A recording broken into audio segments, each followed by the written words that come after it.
السلام عليكم يا شباب، ازيكم عاملين ايه؟ النهارده ان شاء الله موضوع الحلقه بتاعتنا ازاي تشوت الار 2. يلا بينا.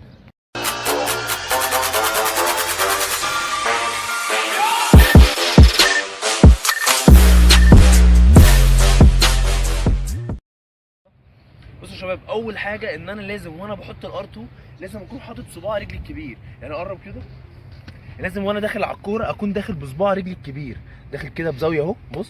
بص الكوره هتلف معايا ازاي، يبقى انا داخل ايه بصباع رجلي الكبير، داخل بزاويه اهو بصباع رجلي الكبير. يا شباب انا همشي صباع رجلي الكبير الحته دي كده كلها هتمشي على الكوره. يعني انا مش هلعب بصباع رجلي الكبير بس، انا همشي الحته دي كده كلها على الكوره، اخليها تمشي على الكوره.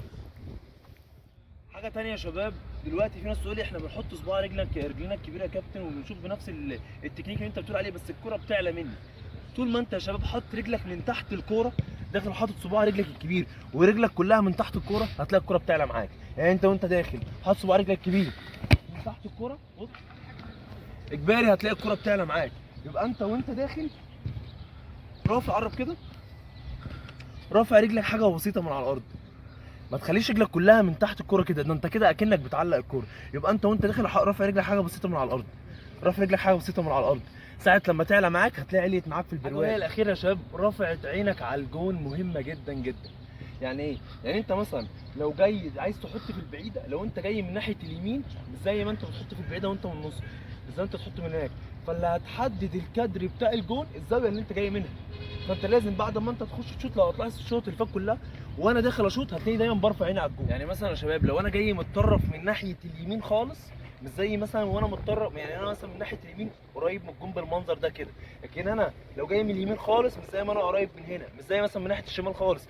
قفلت رجلي وفتحتها. يعني انا لما اجي اركن من اليمين خالص هتلاقيني فاتح بطن رجلي اكتر عشان توصل معايا في البعيده. لكن لو انا مثلا من هنا مش هتلاقيني فاتح رجلي نفس الفتحه اللي هي من هنا. ان انا لو من ناحيه اليمين فاتح رجلي جامد هي اللي هتروح في البعيده. طب انا دلوقتي لو من نفس الزاويه دي كده بالظبط وفاتح رجلي جامد زي البوزيشننج اللي هو من ناحيه اليمين خالص، هتلاقيها طلعت معاه بره ان انا فاتح رجلي زياده عن اللزوم. فالفكره كلها انت بتحدد الكلام ده كله ازاي؟